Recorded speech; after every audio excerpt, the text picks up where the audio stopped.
Welcome to our concrete refreshing class.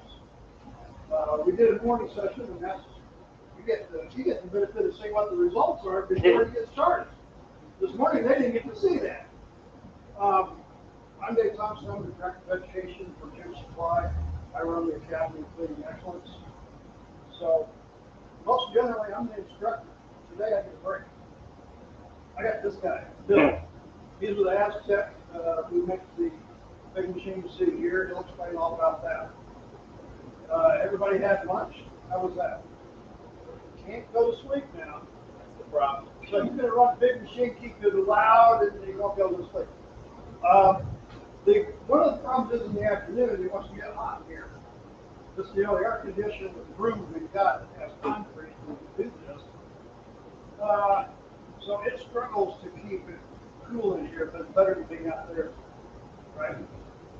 We do have the fans going because when he runs this propane and exhaust from it, we'll get hot. So if you have to get up and stand on this side, we got to try to move that air out. It wasn't too bad this morning. We do have ear protection here because we are going to be running propane, so if you need earplugs, just let me know. I'll grab some for you. Restrooms, everybody knows where that is, right? Okay. Field 3, we got water over there. We'll take a couple breaks as we let some stuff dry. Biggest thing is ask him questions because he has a tendency to talk a lot, even though he's running the machine. So stop him every once in a while, ask a question. We like questions. I'll try not to say a whole lot, but the other thing here is don't be afraid. You all have closed-toe shoes on. Don't be afraid to come up here. The machine's here. How do you know about it if you don't get behind it and run it? So at any time you want to get up here and run it, let us know. That's what it's all here for. Any questions before we start? So kind of one of the things here is why concrete polishing, why this? Most of us are in the janitorial profession, right? Am I right? Everybody here? You're used to running a low speed 175. That's not what this is. The problem with it is you can't polish concrete with 175 with diamond pads and stuff like that. That's what I did. So if you want to see the result of a 175 and many, many hours of work, that's what you see up by the front where all the auto covers are parked outside. About 3 years ago, I took a 175, and I'm not going to tell you how many hours I spent. But I created polished concrete that has no coating on it, never has been coated. Always looks that way. So here's the thing.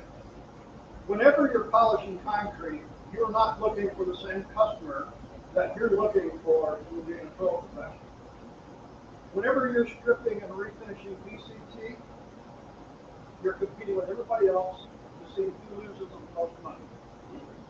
Right? Customers want to bid you down to the lowest penny per square foot. Do you like that? Is that why you're here? No. You're here to make profit, correct? Put as much money in your pocket as you possibly can and satisfy the customer's needs, right? So when you're looking at all of what he's going to show you, think of a different market than what you're currently looking at. Now, this machine and what he's going to show you is not made, not designed for you to go and do 100,000 square feet. That's the big guys. They come in with a big electric machine, they've got vacuums, and they got a big generator parked outside. You know, they got $100,000 worth of equipment sitting out there. By the way, that's not what this costs, right? So, you're looking for that job that is going to add profit to your bottom line, money that you're not picking up right now because you don't have the wherewithal, you don't have the vision for it, and you don't have the machines to do it. So don't think of this as replacing what you've got. This is just going to add another revenue stream, which hopefully will make you more profit. Understand? Okay, thanks, Dave. Thank you for coming today. Appreciate it. So, as Dave said, what we're going to do here is we're going to refresh or restore concrete that was already polished before.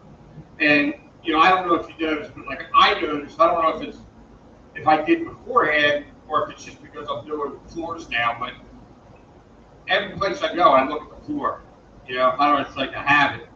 And I see it, and what I see, and I cover most of the East Coast, some of the Midwest, and it's everywhere.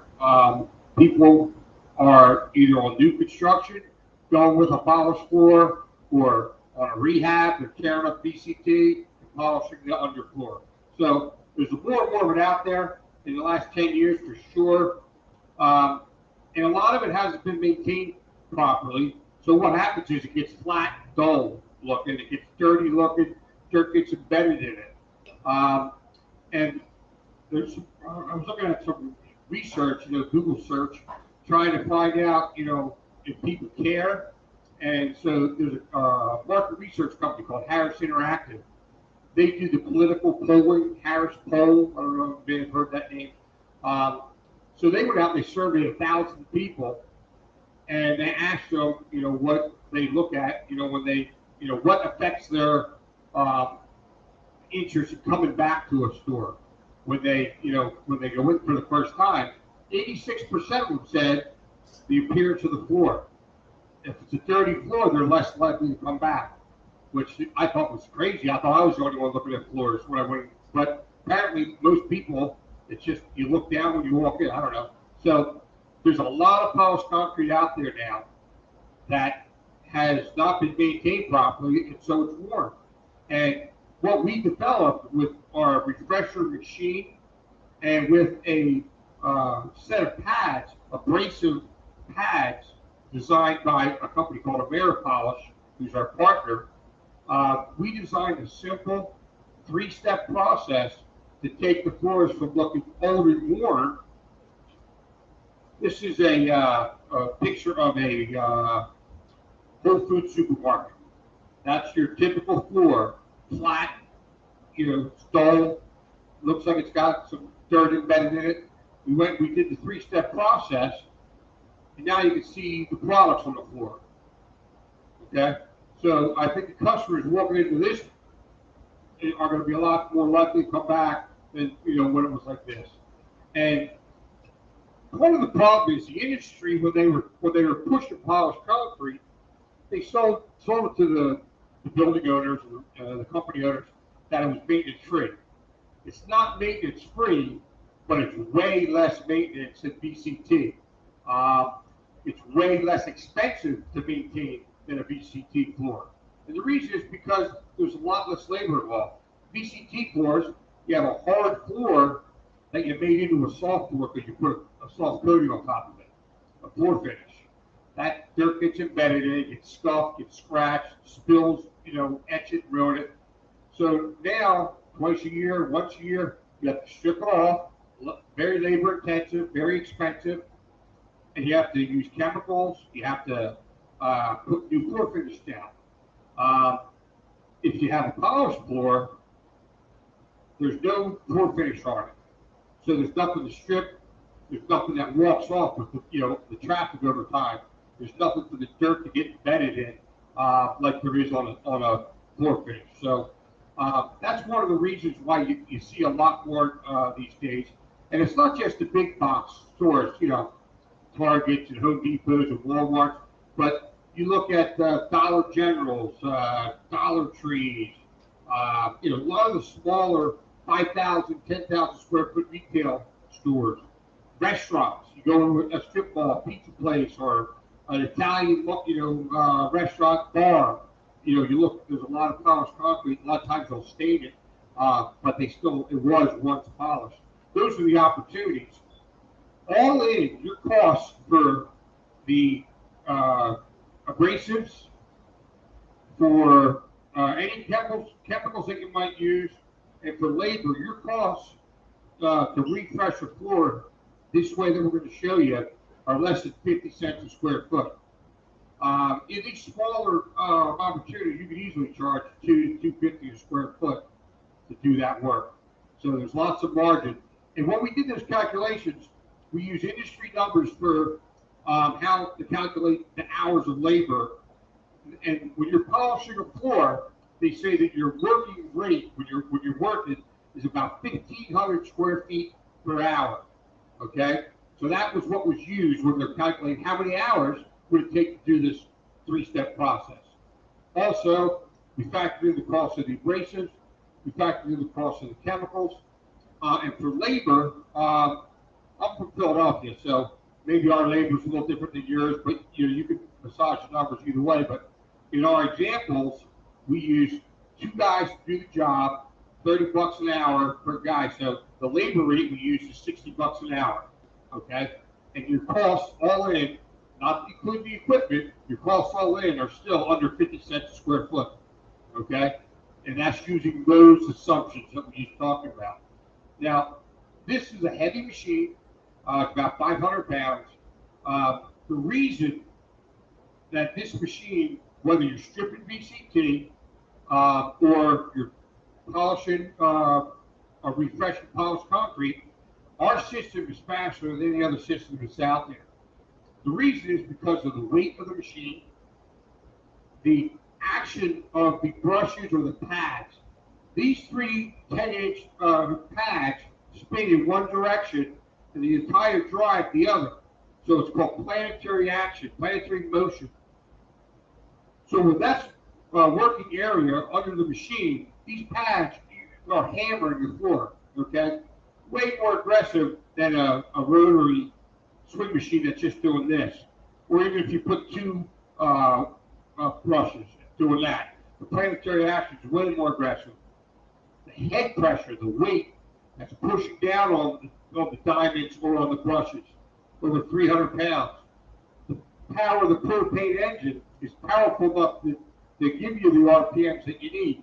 So because of that combination, this system will refresh polished concrete or strip VCT faster than any other way you could do it. Use a swing machine. The industry, they're called the ISSA, it's a cleaning industry group. They have a publication called the Cleaning Times. And Dave has a copy of it. And they rate every single task that's done in the janitorial business. What's the working rate to dry dust? What's the working rate to dry mop? What's the working rate to use a 17-inch swing machine to strip? To use a 20-inch electric machine to burnish? They've calculated in the laboratory what the working rate is. They say a 30-inch propane machine with 3 heads could strip 15,000 square feet of VCT an hour. That 20-inch low RPM machine that a lot of people still use today, 20-inch pad going like this, you got to go back and forth. That they rate at 1,330 square feet an hour versus 15,000. Okay, so over 10 times faster. So if you're going to go in and do a VCT strip job and it's a decent sized job, you can make your work way more profitable using this machine versus using swing or an auto scrubber where you're going back and forth over and forth a bunch of times.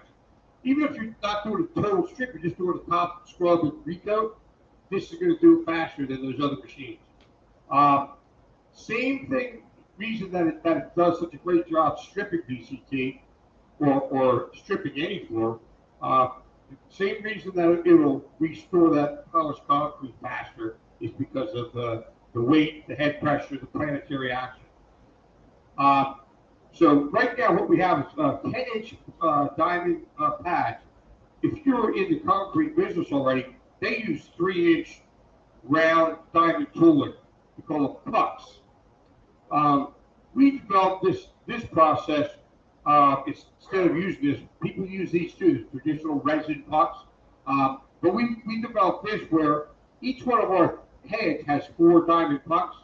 So now you got to keep track of 12 of these 3-inch pucks for each grit that you're using versus just 3 pads. So we wanted to make it a little bit easier for people just getting into the business. So same thing, whether you're using traditional diamond tooling or 10-inch pads. Our partner, AmeriPolish, they are a company that all they do is make chemicals for concrete floors. And so we partner with them for all the chemicals that we use and recommend. And they also developed their own proprietary line of abrasives, or diamond abrasives. And basically, it's what we're going to do to refresh it. The floor was already polished. We're going to use pad number 1, pad number 2, pad number 3. So it's easy to identify what pad you're looking at. But they also have 2 more aggressive pads, a pad 0 and a pad 00. Now, yesterday, just because this floor was never polished before, I came in and I hit them. That's why this looks different color than that with the 0 and the 00. You're not going to be using the 0 and 00 in all but like a terrible retail store that was really neglected. Most of the time you go to a retail store or a supermarket, the 1, 2, 3 pads are aggressive enough. You won't have to do these extra steps. But that's why this looks different. I just wanted to bring it up to the starting point that you're normally going to run into in a retail setting. So, but you can get more aggressive if the floor requires it. So you have your floor, it's worn, it's dingy, there's no reflection. This process is going to bring that up to a highly reflective, clean, clear-looking floor. There's not going to be any floor finish on it. Just like in this picture of Whole Foods. There's no floor finish on that. That floor can look like that for years if it's maintained properly. And we'll get into the maintenance side of things as we go too. One of the other problems with the polished concrete industry, when they were selling it, they called it maintenance free. Well, when they're trying to sell it for builders to put it in and people to tear up VCT and polish their underfloor instead of putting more VCT down, they were selling it as maintenance free. So they weren't telling you any special maintenance steps to do. So people were just cleaning it the way they would clean a VCT floor. And so the way you clean a VCT floor uses a different chemical and a different pad that's not appropriate for a polished concrete floor.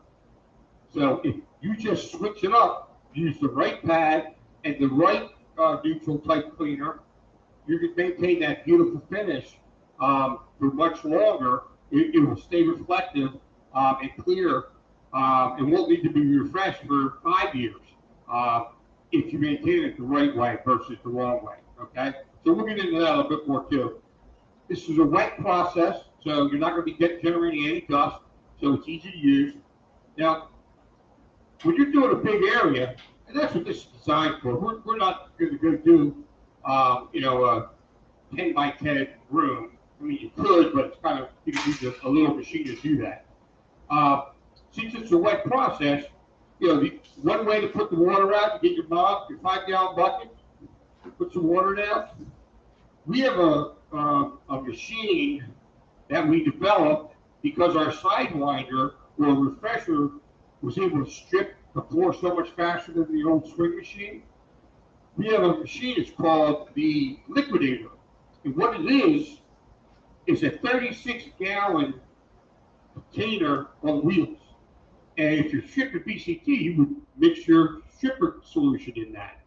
But if you're just laying down water, you just fill it up with 36 gallons of water instead of a 5-gallon bucket. On the front, there's a 26-inch bar that has holes in it. You open the valve, and it lets the water flow out. There's a squeegee that spreads it. So if you're at a supermarket, you got a long aisle, you just walk down, and you walk back. Well, there's an arm that springs out, gives you another 26 inches. So now you have 52 inches. So if you want to wet this long hallway or aisleway, you can do it with a mop and bucket, or you can do it with our machine. You open up both valves, you walk up, and you come back. The whole floor is wet for you. Again, every machine that we make, whether it's propane or non-propane, is designed to increase the productivity of floor maintenance. Everything we do, that's what it does. And why that matters, the more productive, the less time you have to spend on a job. Time is money, so it makes your jobs more profitable. If you're doing the floor maintenance anyway, why not strip it the fastest way possible? Why not polish it the fastest way possible? Why not put your floor finish down faster than this way, or your water down faster? So that's a machine, you don't need it, but if you wanted to strap that onto your system, you can do that easy in the future. And now you have that ability. So for this small area, just the old mop and bucket's easy enough. What we want to do is just get it wet. There's a water tank on the machine. Not that it's not big enough to use to do your whole aisle. It's just there so if when you're working and you get into a dry spot, you want to add a little water, you don't have to yell to the other guy to bring up the water. You just open the valve and put some water out. So again, time is money. In productivity purposes, it's just faster to have the water right there for you. Anybody need earplugs? Okay. Yeah, you'll know, right? If you need them, just go. Just holler. So propane machine, this machine and every one that's used for floor maintenance was designed and built for indoor use. So they're very safe. The emissions are way below levels that the EPA, that OSHA, any other regulatory body wants it to be below, way below. You're gonna need more water? A little bit, maybe. Usually two turns when you have a cold start. Gonna operate at full speed. Basically, what we're doing is it's like we're pushing the shopping cart or we're cutting our grass.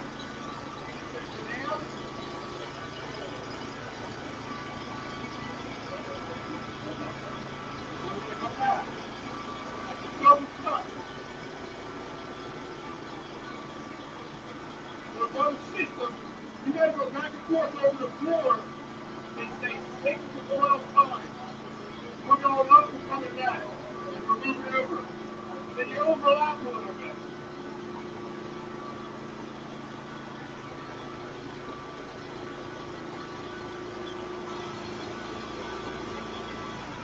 You're going to be able to feel the floor, how smooth it is compared to a floor that wasn't polished.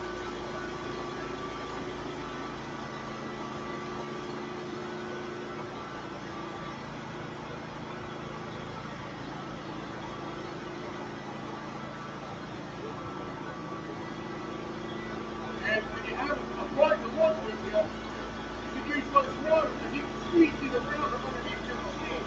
So that saves some water too.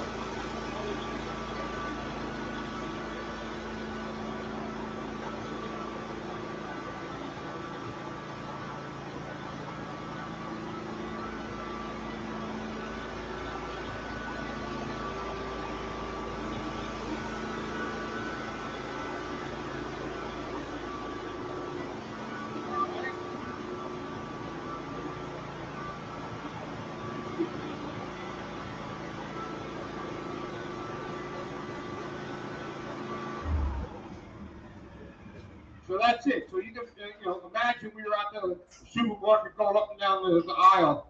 We basically went up, came back on the same path, moved over, overlapped by about 25%, and did it again until we did the whole aisle. That's pad number one. Concrete is very porous. So one of the things that we would do normally now, we did this yesterday when we did those initial cuts, but one of the things that you would do after this first cut is you would put a chemical down called a densifier. And we have step-by-step instructions. I mean, literally, step one, look at your floor, make sure there's no bolts sticking up, so you don't wreck your machine. Step two, determine what pad, so it's very simple. Step three, use pad number one, clean up. Step four, put your densifier down. Densifier, it's a lithium-based product. It absorbs into the concrete and bonds to the actual molecules that the concrete's made out of. It helps harden the surface and fill in the pores of this porous material. So we did that yesterday. Right now, if we didn't do that already, we'd be with a pump sprayer, spraying it out. Somebody else would have a flat mop and just be spreading. It absorbs into the floor. In about 20 minutes, you're ready to go to your next cut, which would be pad number two. Okay, but we already did that. So you'll see how we apply it at the very end when we put the penetrating last step, penetrating guard on, it's done the same way. So you'll see that. So now, you see we got a little bit of cloudy material. That's because we actually removed some of the surface of the concrete. A very small amount, but it's a little bit cloudy. The next pad will be clear, and the next pad even clearer, because you're just polishing, you're not removing. Now, you can use an auto scrubber to do this, or if you want, use your wet vac. When you're working as a team, you can really get your productivity up. When you're halfway down that aisle, your partner can come behind you and he can start sucking up the slurry. So that by the time you're done and you're going to wet the next aisle or hallway, he'll be finishing up this instead of starting up the machine on the next aisle, or do a pad number 2 in the same aisle if you're going to do one aisle at a time.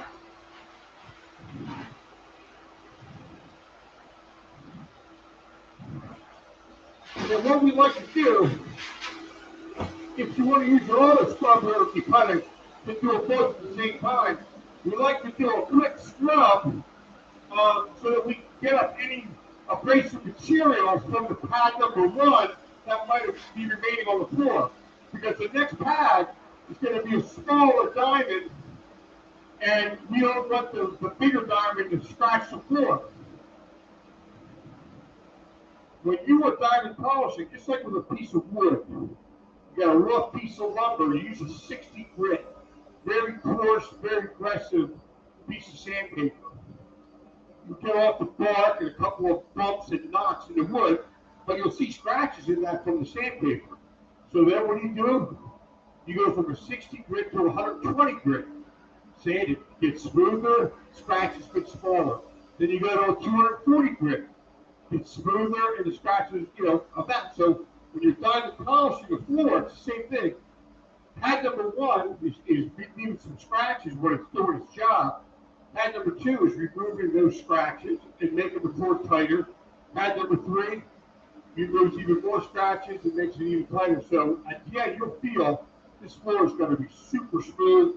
It's not going to be slippery, but it's going to be really smooth compared to that floor. So now, we did pad 1. If we densified, which we did yesterday, but we would have put the densifier down and let it dry, and then we're on to pad number 2. Anybody have any questions on anything? You wouldn't put the densifier down between each pad? Nope, you don't have to do it once. Yep, that absorbs in and bonds to the molecules on the surface of the concrete just below the surface. So it only has to be done one time. And the reason we do that is because you want to harden that surface because of it being naturally a porous material, because stuff's going to get spilled. Even water will absorb into unprotected concrete on your garage floor or your basement floor pretty quick. Well, any type of product that can stain it will do the same. So that's why you densify, and that's why you put a penetrating guard down at the very end. So it buys you some time to clean up a spill, like somebody spills some coffee, or at the supermarket, something acidic like vinegar or salad dressing. That can etch the concrete surface. The good news is you have time to clean it up, but if you did and it was left overnight, now it's going to be etched, and you're going to be able to see the outline of that spill. That's all right. Come in, put the number 3 pad on, run up and down over it a couple times, and it's gone. And then you put some guard back on it and regarnish, and it blends right in. You can't do that with VCT.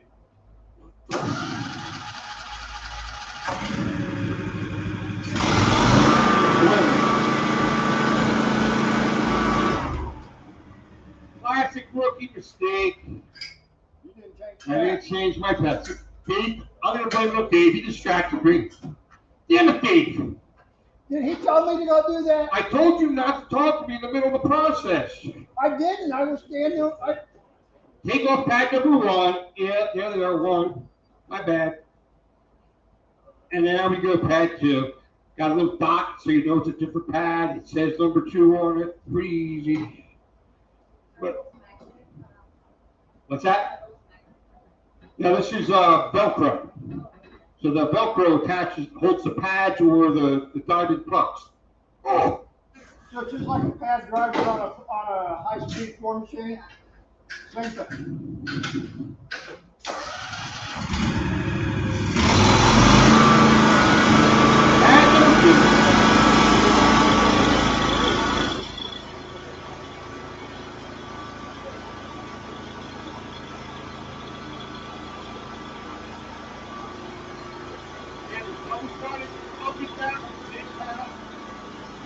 If you want to roll around, don't turn around so you don't back up the whole way. Overlap a little bit.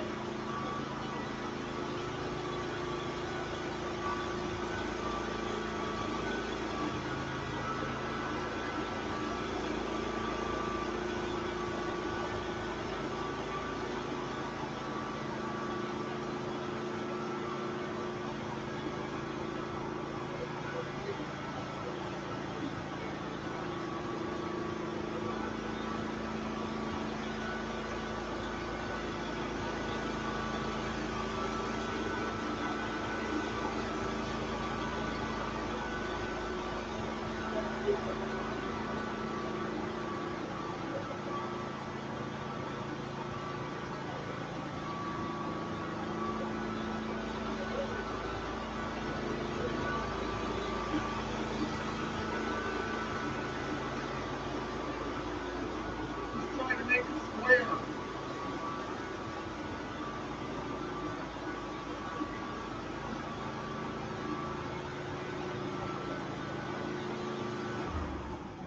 Anybody want to jump on it? Number 3, give it a try. Or with garbage, you can give it a try. Hey, you want to try it? All right, well, you get your sneakers wet. Yeah. Dave, why don't you just suck this up with the auto scrubber, and we'll skip the back. You know what I'm saying? And that's, again, anything that can increase your productivity. That's what we're all about. So if you do have the ability to have your auto scrubber on the job, save you some time. So that was pad 2. Take this off.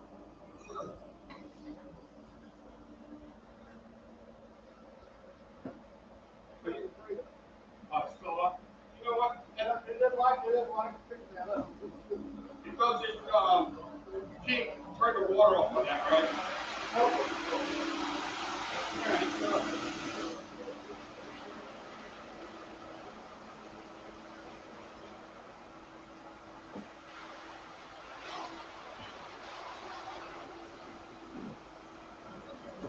We have a machine too, like the liquidator I told you about.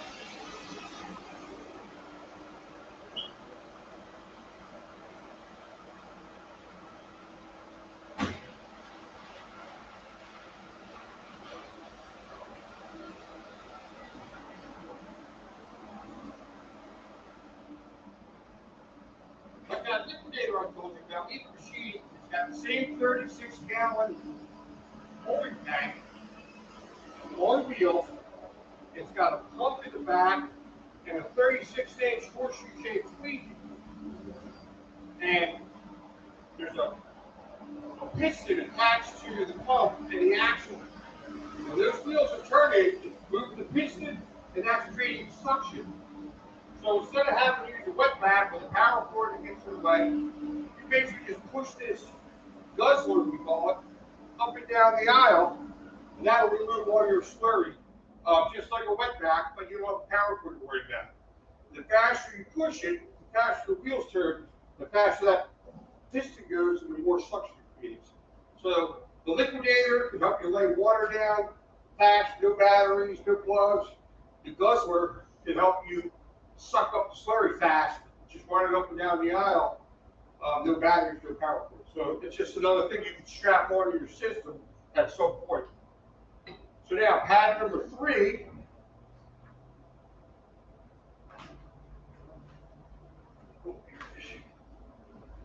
Again, Now we got, says 3 on it. Go ahead and let her see how they fit on. Go ahead. Yeah, you'll just push it on and just give it a little twist. And this abrasive material will last about 10,000 square feet. Okay? And that's also factored into how we figure out your cost per square feet. How big's the job? If it's a 20,000 square foot job, we're going to need more pads, right? So that will be factored into your cost. So, again, we're going to put some water down. And what you go to town. You could use this on new concrete. Yep. First time. So that's the other thing. This is what's considered a light grinder and polisher. So what you can't do with this on concrete is, if someone tore a whole tile and you have to cement that's still stuck, you have to remove that before you polish or put down some of the flooring on top, right? It has to be flat. That's called surface prep. You need a heavy grinder for that. That could use what's called metal diamond tooling. This can only use hybrid metal resin and resin, so it can't do the heavy removal. Now, if you tore up the carpet, there's some carpet glue left and it's not really thick, you can remove it with this machine, and I'll show you. You can remove it with this machine and then diamond polish it. So if you consider your classic warehouse floor or garage floor, it hasn't been beaten up for 100 years like this floor with gouges in it, lots of holes. But it looks like that. It's a well-troweled, garage floor, warehouse floor. This customer wanted to convert a section of their warehouse into a retail space to have a little showroom. So what we did, used the same process. We diamond polished that floor. No floor finish on it. That's 800 grit finish. And so we turned that section of their warehouse into a retail showroom, and now they have a nicer looking floor, for that retail customer to look at instead of, this. And that Refresher could do that. So all day long, it could do that kind of work. It could do a floor that was already polished, refresh it or restore it, and it could do heavy cleaning on concrete with the brush, or it could do stripping of floor finish with the brush. So now we're ready to roll with number 3. Again, 3-step process. You look at the other systems that are out there that they put an adapter on your auto scrubber from Malish. It's got like metal bed, and there's abrasives on this material. In their instructions in their video, you have to go up and down that aisleway or hallway 6 to 12 times with each grit level. Here, we're going up and back 1 time, okay? That's what I did back over there with the Mallard system. I've got all of the tools over there if you want to see them. If you put, They're leaning against the wall. if you put the 3M Trizac system on your low RPM spring machine, same thing. They say you got to go over each section 6 to 8 times, and then you move a little bit. Then you got to put the next time on. You're going to do the same thing, and the next. So those systems, you'll get some shiny floors at the end. If you do the whole system, it takes you forever. Okay, people, they start it with screw this. Let's just go 4 times, and they just don't do it right, or it takes way too long, so they don't even they stop using it. This system is designed to be fast and low cost, and you get in there, get the job done. It's not going to cost them an arm and a leg, and you're going to make good money on it. So here is pad number 3. And what you can hop in here. So what you do, when you start this machine up, the brushes or pads aren't spinning. It's because there's a clutch, a centrifugal clutch. When you want to get going, you throttle up. Once it goes over 50%, the clutch engages everything. So when the brushes are engaged and active, you're moving. If you don't, you're going to drill a hole in the floor. All right. So brushes are moving, you're moving. If you have to stop for some reason, you just throttle back below 50%. The brushes stop, you go move whatever was in your way, come back, and go to business again. But When the machine is stationary, they can't be moving. All right. When they're moving, you're moving. That's the number one rule. Well, so I'm going to show you what happens when you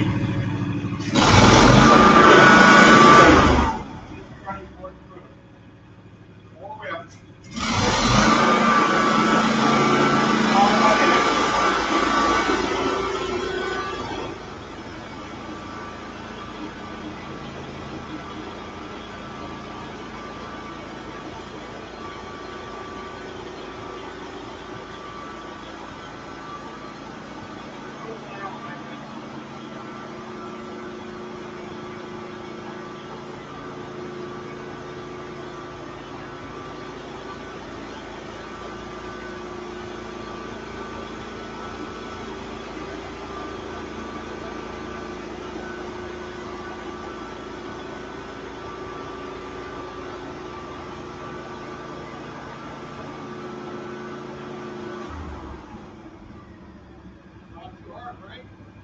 I'm perfect, guys.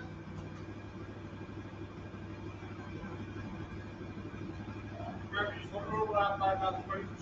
So what you're going to do is jam out the full throttle and you can start going. And I'm going to walk. Yes, sir. So if you want to add water, we got a dry spot. What to do is you just turn this knob and you'll see the water coming out. Okay? And then add some water. So again, it's designed for hitting dry spots when you're halfway down the aisle. You don't want to run back down and grab the bottom of the bucket. You got 8 gallons to work with while you're going.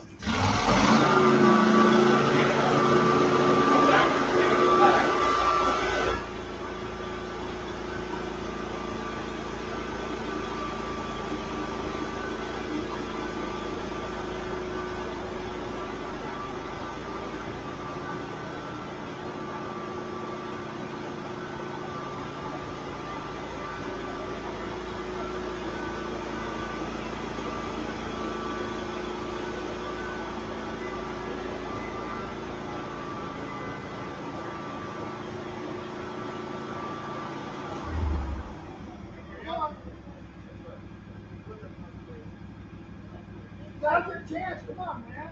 When you're doing the polishing, it's just It's water. free. That's not free, When man. you're doing your daily maintenance, which we'll talk about after we're done, you're going to use a concrete neutral cleaner designed just for polished concrete. It's a slightly different type of formula than the kind that you use for BCT maintenance. And you're going to use a slightly different pad. Slightly different pad. You're going to use a slightly different pad on your daily maintenance auto scrubber for polished concrete than your red one that you use for BCT. So you're using a chemical and a pad that's designed to maintain polished concrete, which is a little different than the pad and the chemical you use on your BCT. But it's the same process, same auto scrubber, just you modify the process a little bit. Anybody else want to try? Yeah, we'll go through all, whatever we're going to get a try at it.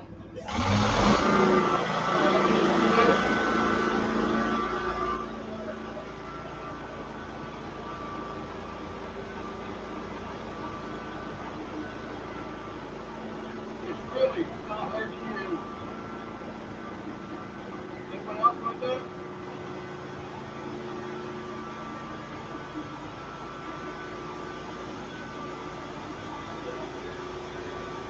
I mean, furnish is the same too, so that'll be dry, then we try that.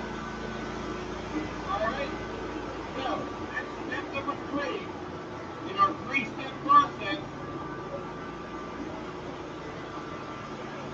You can see how clear the water is. We're really just polishing at this point. When we were using the 000, it was yellow. It was like tan color because we were really removing some of the surface, which is where all the dirt was embedded in the stains.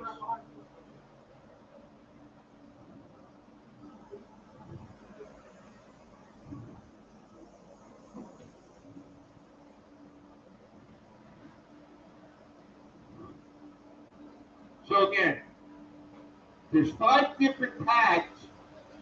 They're each a different grit. The lower the number, the more aggressive the grit.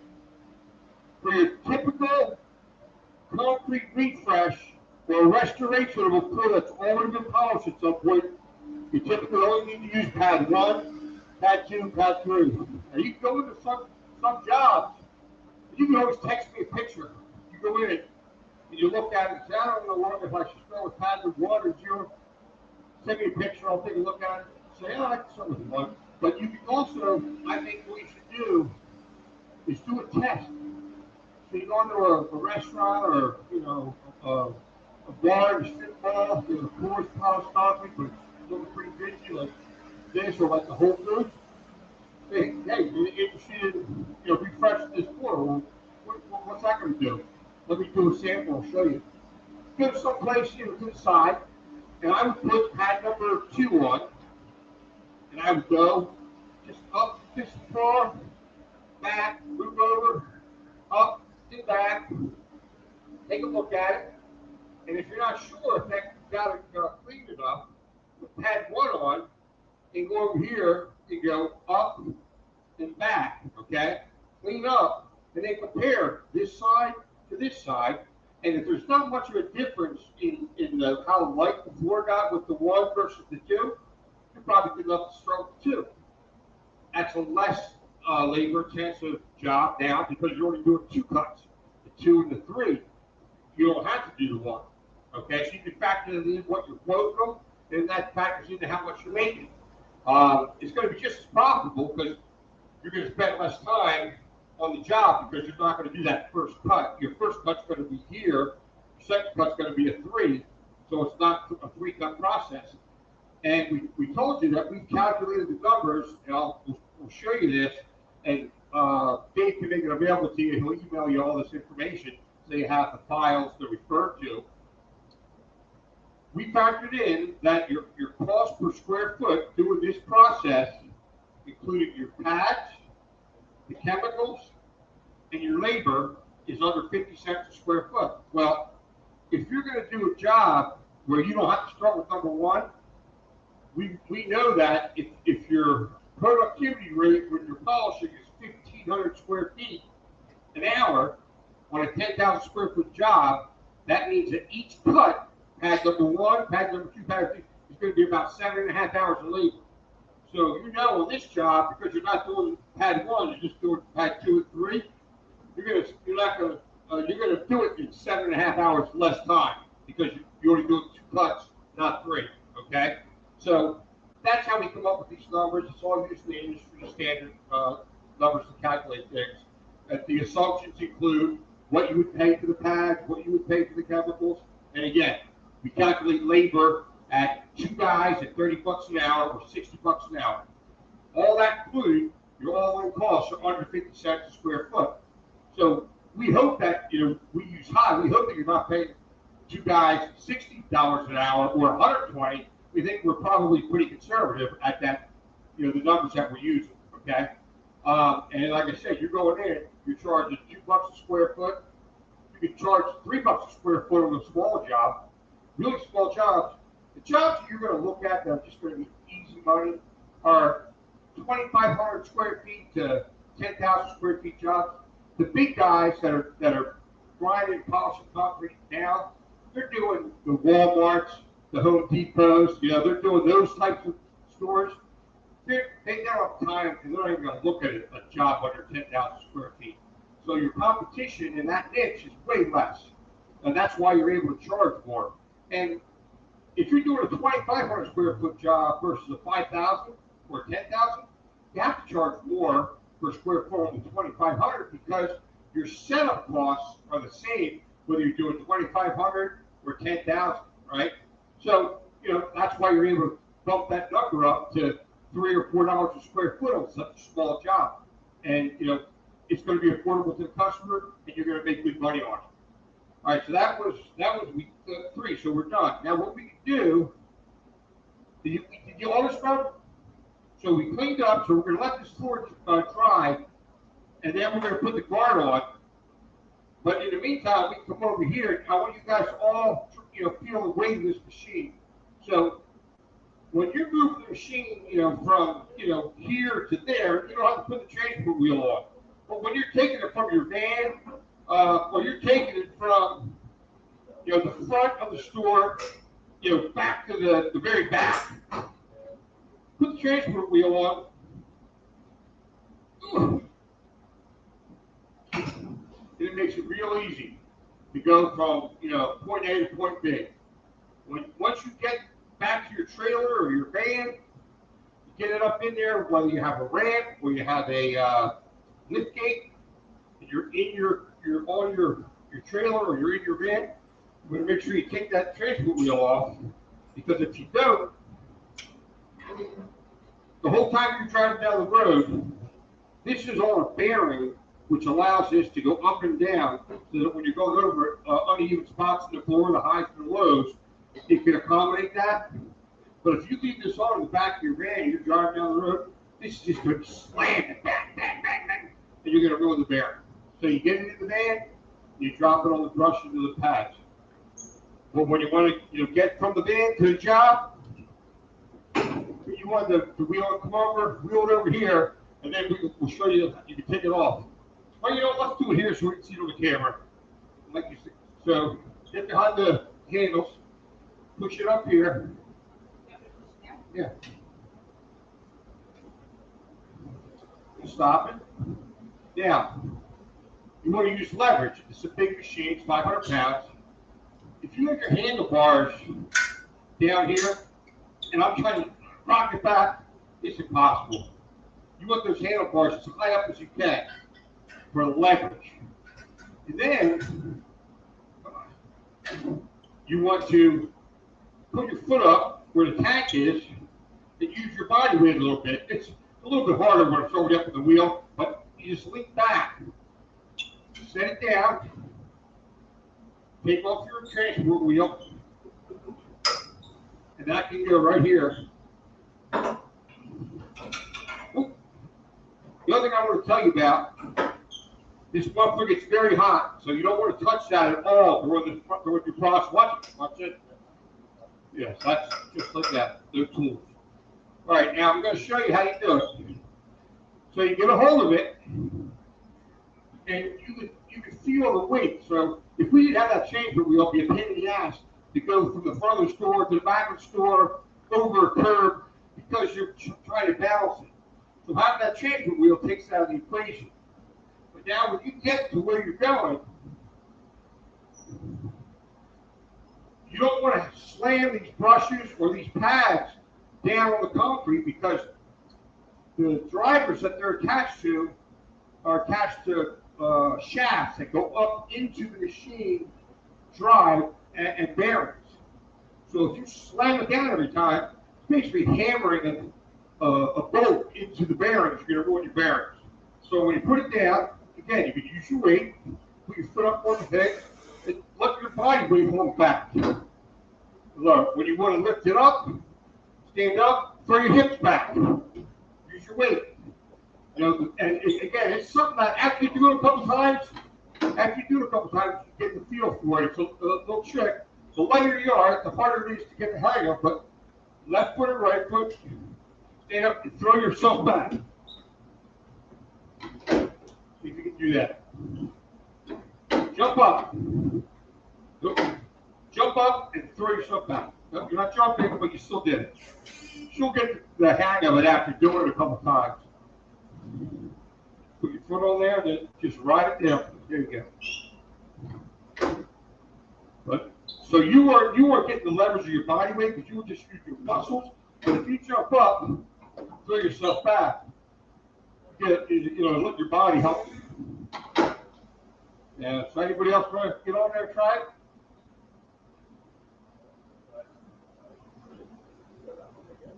And don't let her show. She's a lot smaller than you.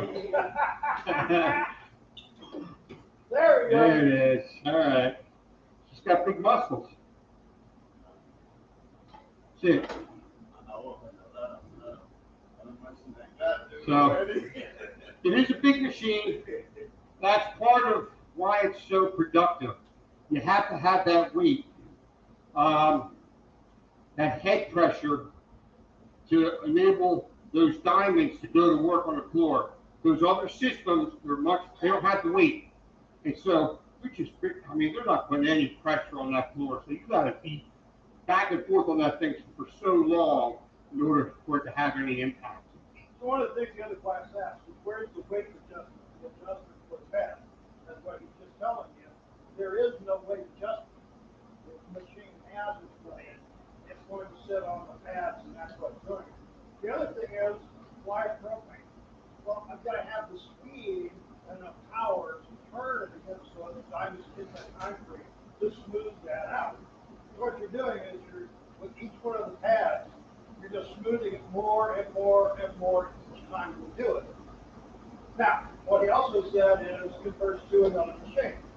So can you do it with a little 175? Yes, that's what I did up there. But what was the problem? I had no weight. So what did we do? We put some weights around the deck of the machine to add weight to it. But you can only do so much. And it's only 175. This isn't 165. And this is counter-rotating to the way the head runs, right? What he was explaining. That's why you're going to do this so much quicker. So, for that 2,500 or 5,000 square foot job, your setup, as he said, you're still bringing in the machine, you're still bringing in all the things that you need to do. That's why you can get more for that small amount, because nobody else is doing it. Literally, who's going to be your competition telling you you can't make profit? I mean, every job you bid right now, you win, right? Every job you bid, you win. No, that's not the way it works. She keeps on her head. She's bidding fewer jobs, but she's getting what she wants. See, that's the thing. So, instead of just bidding jobs and not just spending the time not getting them, why not bid a job that's actually going to turn profit to your bottom line? Who's going to compete with you that you know? So think about this. You know, all the way from, have you ever seen somebody that had a garage, a 2 or 3 car garage? They got the nice, automobiles, custom, or, antiques. They have a polished concrete floor in the garage. Who's doing that? Well, it's not going to be the guy that's doing this 100,000 square feet. He's not going to set up. That's your job. At $3 a square foot, and your costs are already fixed, who's going to be making profit? Who's going to be going to Aruba? You see? So what's the difference? The difference is making money pays the bill to keep the lights on. That's what you're doing now. Making profit is going to Aruba like I did 2 weeks ago, going to Bermuda, and coming back and still having a job. Now, hey, I know what happened in my own BSC. I went and left. I came back 2 weeks later and almost didn't have company to run. That's not what we're talking about. So, this is going to be looking for a job that you don't currently have. You're not replacing anything. You're going to add another revenue stream that's not going to be competing with the next guy at the lowest dollar per square foot. I did say dollars, not pennies. Catch that? I mean, when you're stripping DCT and refinishing DCT, your contract that you're getting are 5 pennies per square foot, right? Jane? There is. And he probably charged you 30. I charge 95 furniture, So the thing here is you're already sending your stuff. This is what I charge. This is what I'm going to do. I'm going to make a contract for when I make it and make money. That's why I ran my business.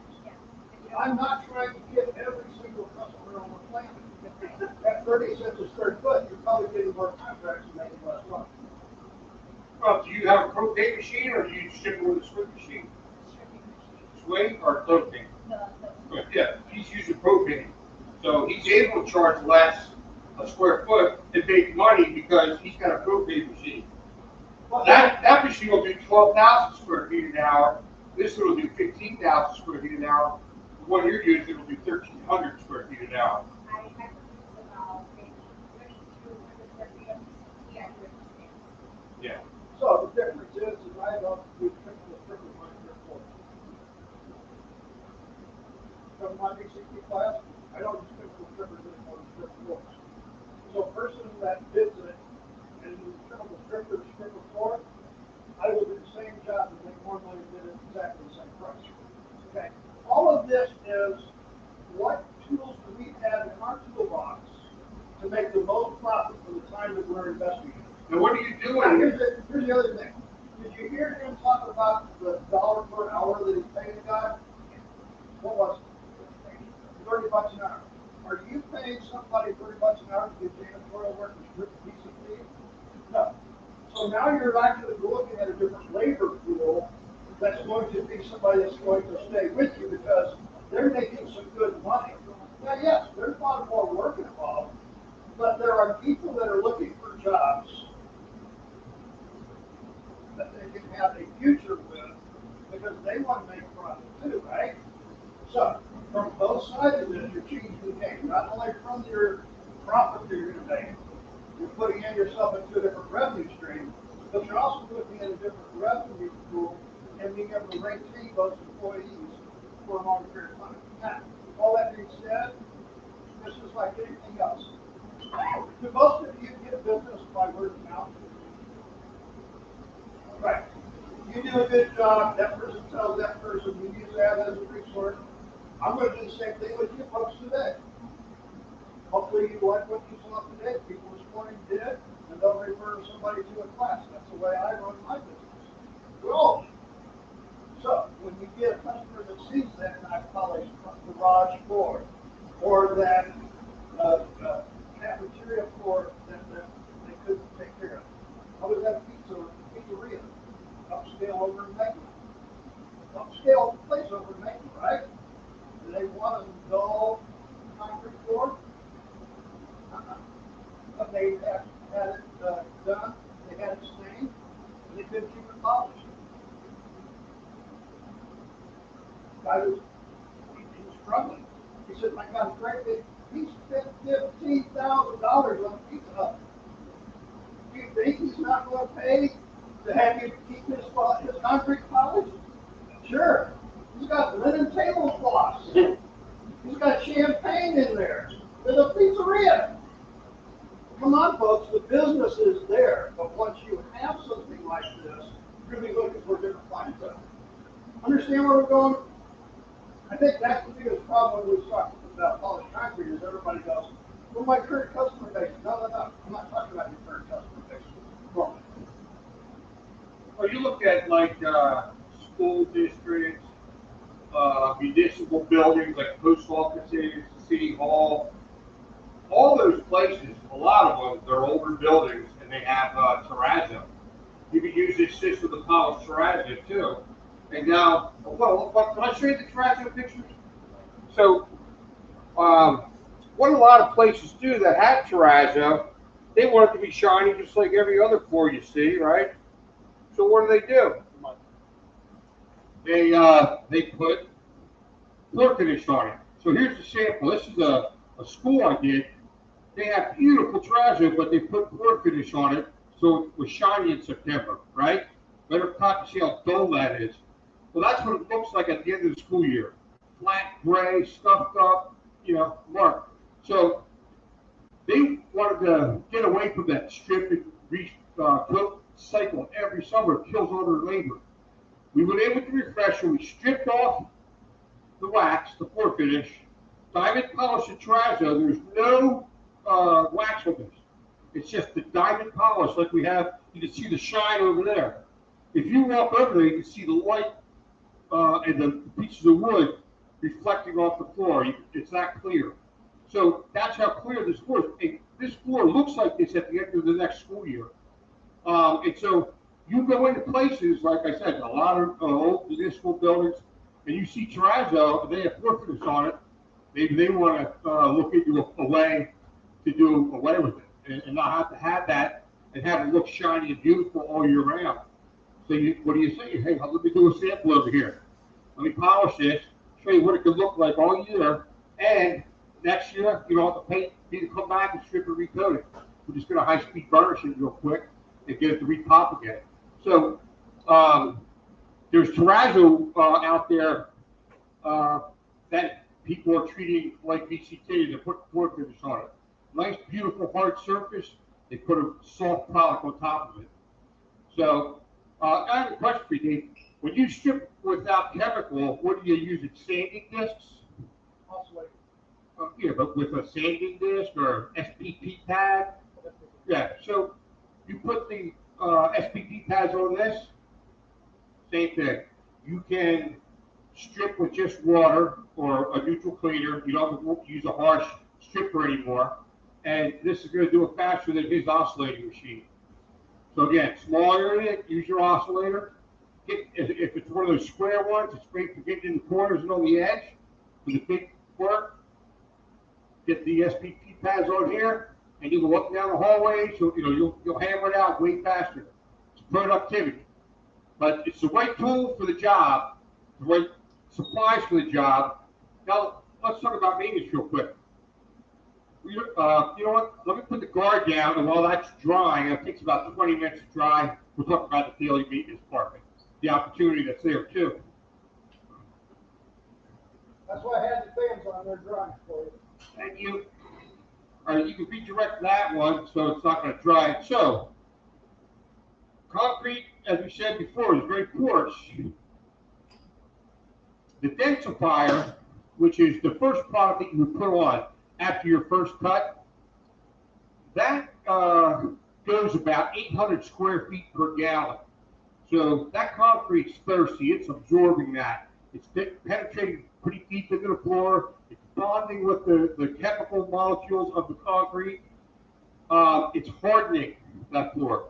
Then you do your rest of your polishing, and now after you finish your polishing, you're going to put a penetrating guard. But I'm going to treat this. The penetrating guard on, and that's absorbing. But the difference is because you've densified and you've already filled in a lot of the porosity, the guard, this is a product from Ameripolish, SR2. This goes 5,000 square feet a gallon. So 800 square feet, when you're doing that first penetrating product, it's really absorbing a lot, so it doesn't stretch as far. But now that we've done that, that's why when you put this one on at the end, it'll go about 5,000 square feet a gallon, because now it's just getting those final pores, those final thirsty areas of the concrete that need to be protected, so that even when you spill water on an unprotected floor, it starts to absorb in there pretty quick. Well, coffee, mustard, ketchup, that's absorbed pretty quick too, and now you got a stain on your floor. So you have to put a guard down at the end. So what we do, again, it goes on thin. We pre-wet our pad, and then you just spray it on.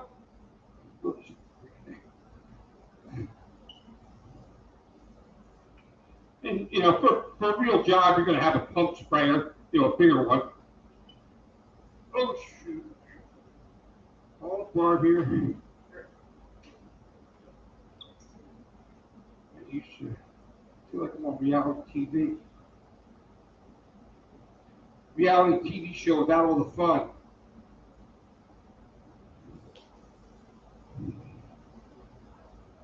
Yeah, I'll eat it.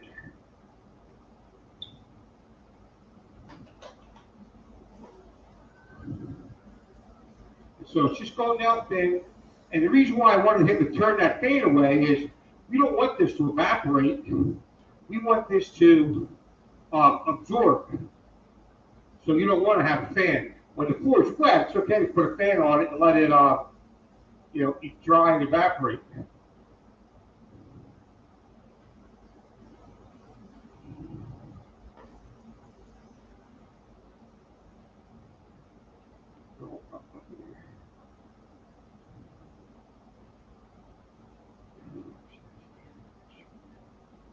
So again, it goes on thin, and it dries in about 20 minutes.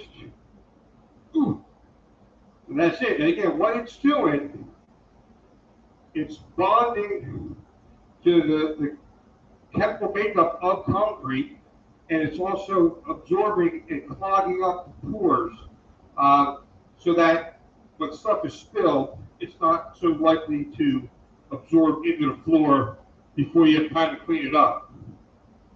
Now, so we talked about the maintenance side of this.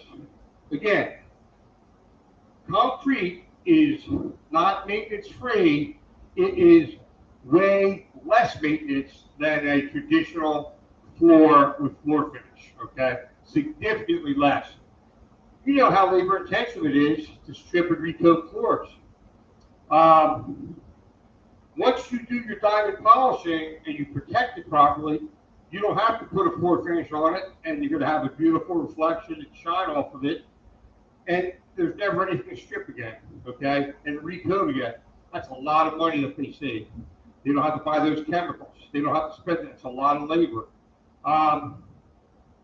But when you have a polished concrete floor compared to a VCT floor, you're going to want to use a slightly different chemical. You want to use a concrete neutral cleaner, not a VCT neutral cleaner. You don't want a product that's acidic. So the cleaner that you're going to use to maintain polished concrete, you're going to add it to your auto scrubber, just like you do now with the VCT cleaner. But the difference is it's going to be the right pH, it's not going to be acidic, and it's going to have some remnants of your densifier, the lithium molecules, and the guard are going to be also blended in with that cleaner. So every time that you're doing your daily maintenance with your auto scrubber on the polished floor with the right chemical, you're also re-protecting it again, okay? Then you're also going to change your pad. You're not going to use the red scrub pad. You're going to use a special pad that's designed to polish concrete. And Ameripolish makes one. It's not this one, but it's a white pad. It has their abrasive technology on it, but it's a very high abrasive, very high grit. So every time when you're doing your auto scrubbing, you're actually micro-protecting with the chemical and micro-polishing that floor. If you're using an acidic cleaner and a red scratch pad on your polished concrete, you're damaging that floor every time you're cleaning it, because the acid's breaking down the strength of the floor, and the pad's putting micro scratches in instead of removing those scratches. Why floors get scratched is because people bring dirt in, bring sand in when they walk in, and that's an abrasive material under your feet. So that's why the front end of the store gets beat up faster than the back end, because most of the stuff's off your feet by the time you get to the back. The best thing you can do for any floor, but especially polished, is dry mop it every night. So that if you're not going to use an auto scrubber, you're not going to wet mop it, just get that giant, and dry mop it. Get that scratchy, gritty material off the floor, so that tomorrow morning, when the next group comes in, they're not stepping on yesterday's sand and scratching that floor. And that's why we auto scrub in between each pad 1, 2, and 3, because the pad 1 abrasive is bigger and more aggressive than the pad 2 abrasive. So we want to make sure that we removed any of the pad 1 abrasive that might have been left on the floor. Because if we went over top of it, it would just be big scratches. What we're trying to do with pad number 2 is remove those scratches. So for daily maintenance, same thing as we have for this 3-step restoration process. We have step-by-step instructions. We show you the chemicals from Ameripolish that are recommended for the auto scrubber. Their pad, their special abrasive pads, they come in every size an auto scrubber comes in. Whether it's 213s or 120, it doesn't matter. They last about 1 million square feet, so they last for a good amount of time. And it's cost comparable to the system that you would use on VCT. It's just it's specially formulated for polished concrete. Good.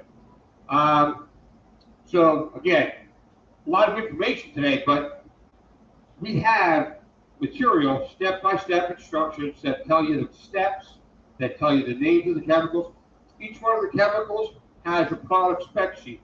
Tells you what it is, what it does, and how you apply it. For the daily maintenance, step by step, each product that's used, and you can get a PDF, one-page product sheet, tells you everything that you need to know about it. So you don't have to have all this in your head, but what you can do is you make yourself a little notebook like this, and so when you go into that restaurant, you can show them some before and after polished floors that you did for the guy, down the street. His floor looks like this, or your floor looks like this, his floor looks like this. And so you do a sample. Say, let me show you what yours look like. Now, one of my peers, he's a ball buster. He goes in and he says, oh, I'm going to do a sample. The guy says, okay. He does it up front, where every customer that comes in the store is going to walk by it, and they're going to notice it. It's going to be night and day.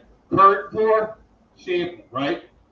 And they're going to say something to the owner, and then the owner's going to get pissed off, And he's probably going to say, damn it, I'm going to do that polish, but I'm not going to hire him because he forced me into doing it. So, usually you go off to the side, do a sample for the guy. And literally, like I said, all you need to do is get the machine in there. You go up and back, from here, to there, do it 2 cuts.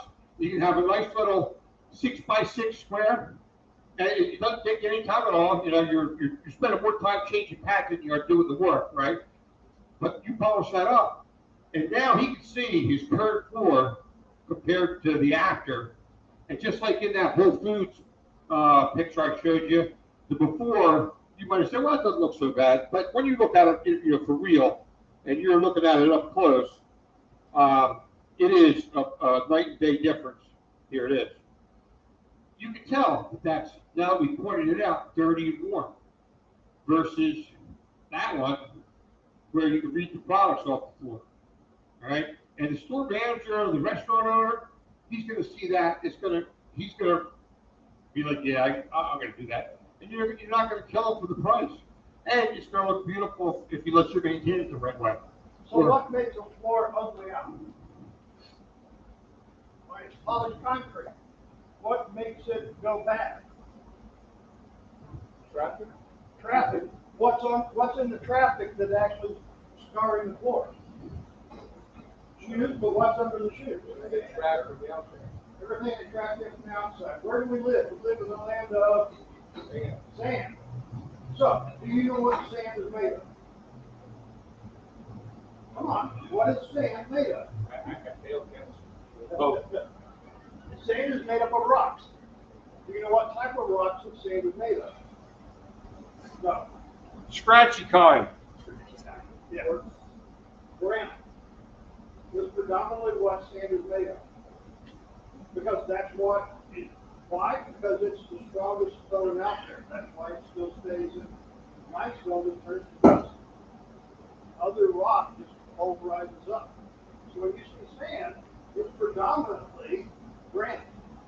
So, what is harder than granite? Diamonds. So, the granite underneath the feet are taking away the shine that the customers are bringing in. The only thing that is going to polish that stone, that concrete back, and get rid of that granite scratch is diamonds. That's what we're doing. Understand?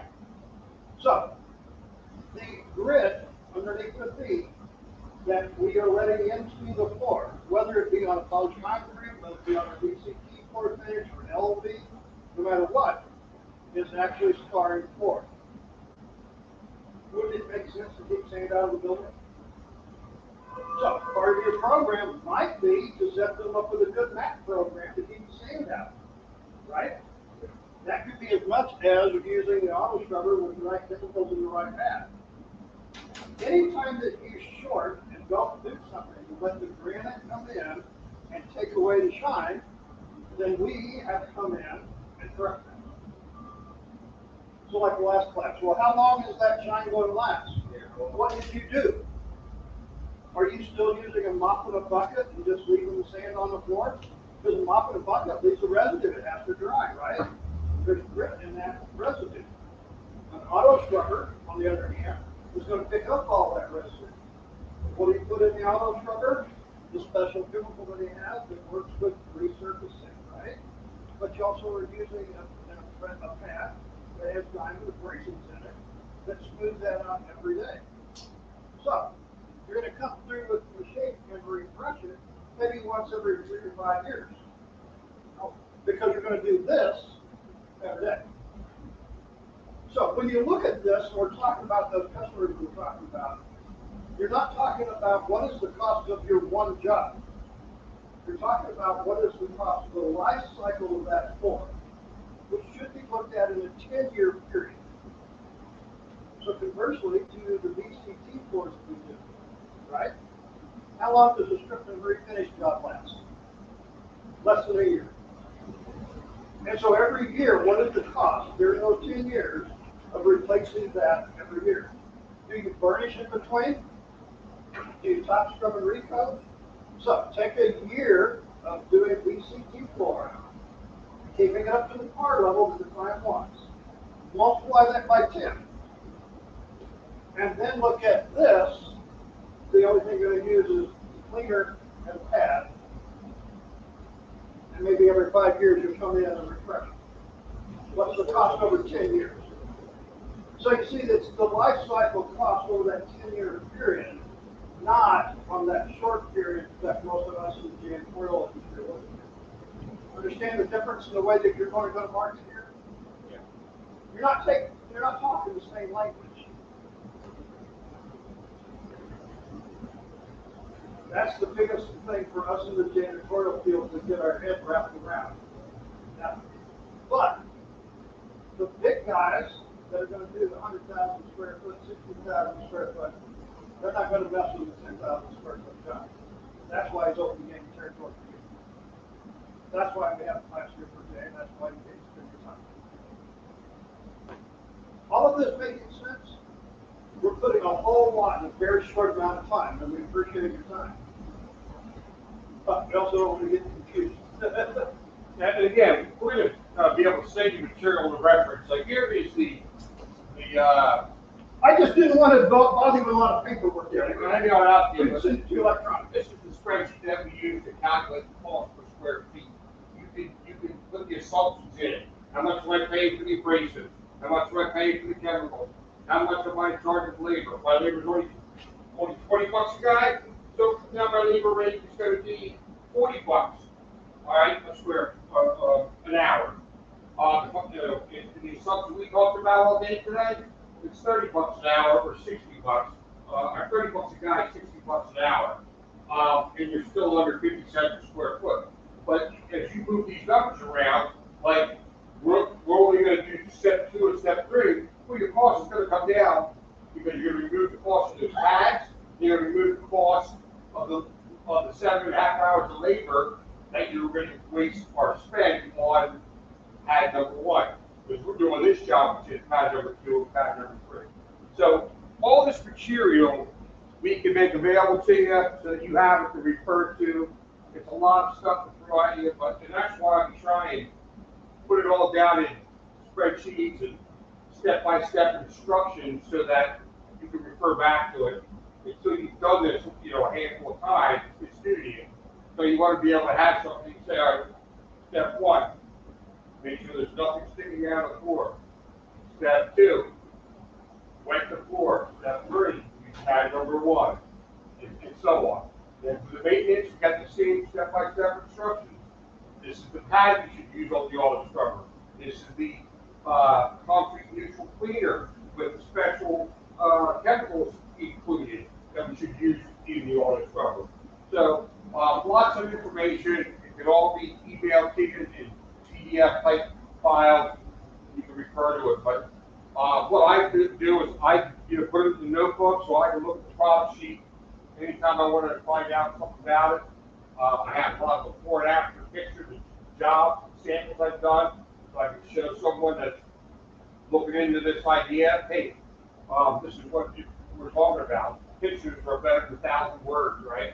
So I like to be able to show. I got a bazillion pictures on my phone. I had to delete my kids' pictures to get more concrete on here. Now I had to live with the kids, though. You know what I'm saying? More concrete. And there's other stuff you can do. We talked about staining the concrete. don't have any pictures in there, but I'll show you. Space where I used to have my family photos. By the way, what we're doing is we're letting this dry, so if you need to take a restroom break, now's the time to. So this is a school. They used to have ECT, but it's an old school. They were trying to peel up. So the job was to peel it all up, do the surface prep, to remove all the tile cement, and then install another round of ECT. They said, yeah. So what they did was we removed the tile and we put one of the colors. The colors were red and gray. So we stained the floor with one of the colors, with the red. You see how reflective that is? There's no floor finish on that. Staining is easy. It's part of the process. After pad number one, you would get after pad number one, if you're going to stain it, you get a bulk sprayer. You buy the whatever color stain you want through mirror polish. You bulk spray it, and the guy just like you spread the card out, spread the stain out the same way across the floor. You let that dry for about 30 minutes. Then you densify on top of that, and that helps lock that color into the concrete as that densifier is penetrating and bonding to the surface. Then you do step number 2, step number 3, clean everything up, put your guard down, and then your high-speed burnish, which is what we're going to do in a minute. And then you have a color on your floor, and it's just one more step. You know, spray it up, and you can do that. It's easy. It's just part of your process. You just want to make sure you do it at the right time of the process, right? But so especially like I can't tell you how many times I go into a strip mall where there's a bar, you know, sports bar or a pizza place that's a bar, restaurant, where they have polished concrete, and they love to have it stained, you know, in a color that they like, instead of just polish. So that line of $1 a square foot, you can charge for that, you know. And it's a small enough job that the big concrete contractor is still not going to waste your time on it. They're doing 30,000, 50,000, 100,000 square foot jobs. They're not doing, you know, sub 10,000. A lot of them only want to do sub 20,000 square feet jobs because there's so many ridiculous houses. Anybody have any questions? It's already stained. Same process. Same process. If it's already stained and it's not been maintained properly, and if the last time it was polished was 5 years ago, so it's got that dull, that kind of dirty, dingy look to it, you're going to polish it. You're going to do the same process for this pig. If they want to add more color, they'll add more color at the appropriate time. If they don't want to add more color, you'll just make that color fade a little bit, because you're going to be removing some surface material, which is going to be removing some of the stain. Stain penetrates into the concrete because of the porosity. So it's up to them. If they want to enhance the color, all right, for an extra buck, we can do that. Well, after step 1, intensify, and then you just complete the process the same way. Okay, how about that? Did you guys hear me? The camera kid, I'm sorry, guys. Okay, so the other thing here is whenever, the only question I should say on stained concrete, gotta be careful. Because there's a lot of people out there staining concrete, and they're not doing a very good job. So I always want to test that little area first, because I got into one about a year ago with a client, and literally the auto scrubber took the stain off the floor. Okay, so it was supposed to be a penetrating stain. That's what the customer said he paid for. We went in and took the stain off with the auto scrubber. It was not a penetrating stain. I mean, you probably didn't intensify it to try and lock it in. But that's why I recommend that for someone that doesn't already have it or that's not familiar with the process, let me do a small sample for you.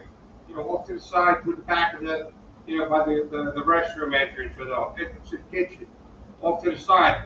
And that way, you can set expectations. This is what your finished product's going to look like. Keep in mind, I'm glad that you brought that up. want to match expectations. Even if they are going to color, it's not like you're taking red paint and you're rolling it out like you would on the wall. And it's going to be a one uniform, red. It's going to be darker and lighter because it's going to absorb into the floor differently in different spots. Concrete, every pore is different. And the way this floor looks when it's done being polished could look different than the building next door. Because concrete could be a little different. It could be a little harder, a little softer, more porous, less porous. This concrete is beat to hell. So there's all kinds. I don't know what the hell's going on with all this stuff, but all these colors. But most concrete, that you're going to be looking at in a retail situation, it's going to be more uniform than this. I understand this used to be a factory where they made shades for the citrus industry. Yeah. So literally, some of the shades, it is 100 years old. But the other thing to keep in mind, they made these big units, and this was the machine shop in here. And so they made these big units that were tractor size, sprayers for the citrus growers. So who knows what kind of acids and everything, propane into it. Right.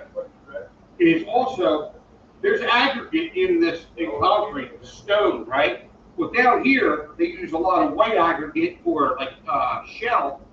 And so you're going to be going over this floor. Some of that aggregate is going to be closer to the surface of those. So that's another thing. You got to make sure you want it. Is it okay if we expose some aggregate? And you can see right here, let's say this floor was all uniform, like this greenish color, and they didn't want the aggregate showing. Well, then we would have to make sure that we use a less abrasive first step, so that we did expose any aggregate. But we actually removed enough surface material where we expose some of the aggregate which settles underneath. That's why when you see them pour concrete, you're doing this with a float, back and forth, a screen. That's settling everything so that the cream comes up to the surface and the aggregate settles in evenly. But take a look at the polished concrete up there where the sheets are. Very little of that aggregate showed. It's all going on the cream, which is what he's talking about. And it, when you took it down, then you'll see little places like that.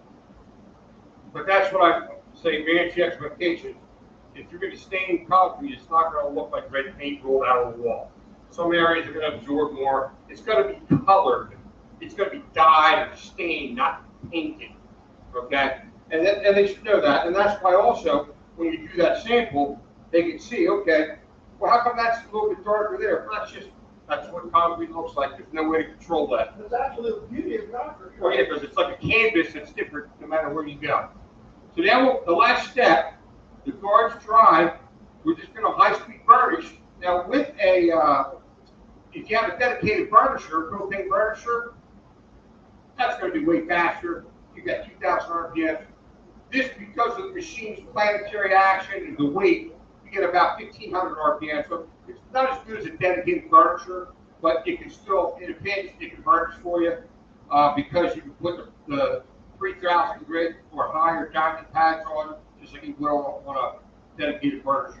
So because if you invested in that, you invested in that, you wouldn't have to have a second.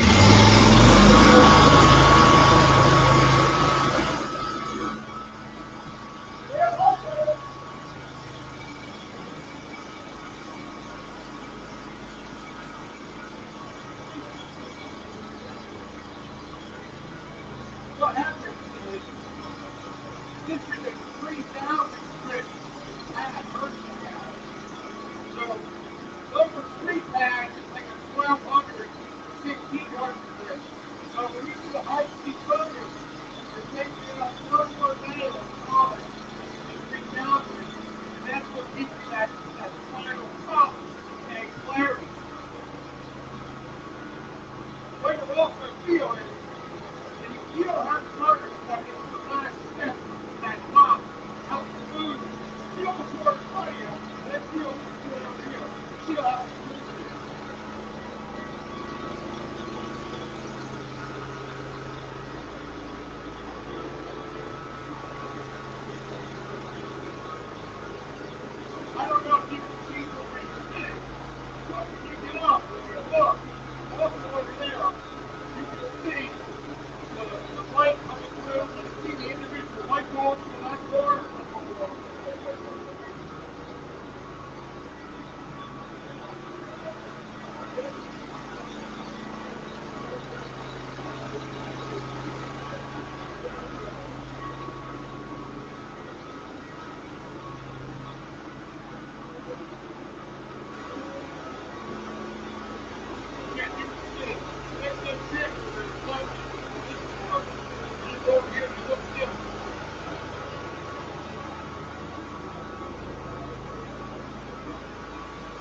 Yeah, well, that's a separate workshop where we can fill in these cracks, fill in all the holes, and then line them up.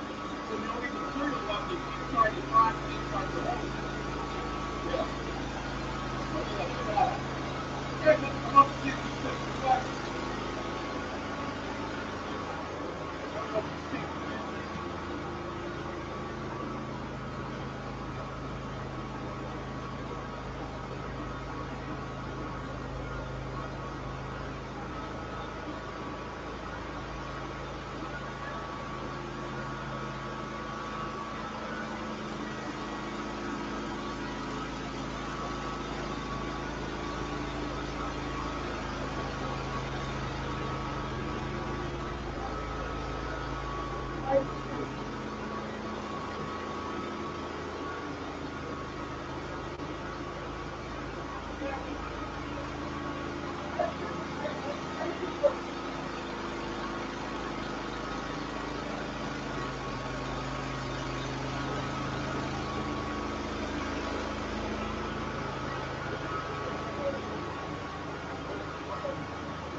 There you go. What do you think? Night and day. Again, we got a crazy floor here with all these stains and stuff that are in it, compared to a floor that's more uniform, like you're going to see in, something that wasn't a 100-year-old floor. But you can see, you do this sample out on a floor at somebody's restaurant, bar, Dollar Tree, Dollar General, whatever, they're going to see that and see this and be like, wow, it's really that noticeable. Like I said, apparently, from that survey, that market research company, you do a search on the internet, you can find them. 86% of the people out of the 1,000 they surveyed look at the appearance of a floor on a restaurant or a retail store that they walk into. I was shocked that it was that high because, again, we're in the business, so I thought that's why I looked at the floor all the time, but apparently everybody does. So, especially I would think, in a restaurant, that kind of dull dingy versus this, people are going to come and go and feel a lot better about the establishment. And, it doesn't have to be giant, 2,500 square feet, 5,000 square feet, $3 a, square foot, 5,000 square foot place, $15,000 that you're going to charge them. And your only costs are going to be like $1,800 on a 5,000 square foot job. So lots of profit. Any questions? How close do you get to the corners? Corners, that's a good question. Thanks for bringing that up. So, what you're gonna want to do is get yourself a hand grinder, 5-inch or 7-inch grinder, and you put a Velcro head on that hand grinder, and all the different size, different grit diamond tooling that's out there. You can get those in a 4-inch and a 5-inch size, 200, 400, 800, 1,500. So you're going to get around things like this. You're going to use the hand grinder to do that. and you're going to do that along the way. So if we're doing an 800 grit floor, I'm going to do, let's say I'm going to start with 200 grit. I'm going to do the, around the edges with my hand grinder. Then I'm going to do the main floor with 200. Then I'm going to go 400 around here and in my corners. I'm going to do the main floor at 400 and so on. So you're going to do your edge work, your corner work with the hand grinder as before you do the same grit on the main floor, because the big machine is going to overlap with most of what you hand ground. Again, the big machine is going to get you within 3 inches, so it's going to overlap most of it, but it's just that small amount that didn't get touched by the big machine. You're bringing it up with the hand grinder. We also have a dedicated edge grinder. Instead of it being a 30-inch working path, it's a 13-inch. It's only one head, so it's a 13-inch path, but that gets you to a 1/4 inch of the wall. So it's a heavy-duty grinder that can do surface prep and removal and polish, but the difference is it's only doing 13 inches at a time, but if you got a lot of edge work to do, it's worth, getting all 3 hands and knees and having an edge grinder, because it'll get you right up to a 1/4 inch of way. Same thing along the wall. Most of the time, like in a supermarket or a retail store, there's those shelves have an overhang, so you don't have to, get within 3 inches. You're underneath that overhang. People aren't seeing it. The light's not getting down on it, so it doesn't stand out. But if there are spots that do, then you get your hand grinder and you polish it right along with the main floor. That was a good question. Thank you. Forgot to mention that. Understand in this class, this is a refresh class. So this isn't bringing it up, like you said, and grinding out the edges. This is basically taking a polished concrete floor that's been put on by grit and it's been built. That's what this is about. Yeah. So People aren't walking on the edges like this when they're going down the aisle, so that's not going to be all banged up. So when you polish it, now some people can't see so well, maybe they are. Maybe they're trying to read.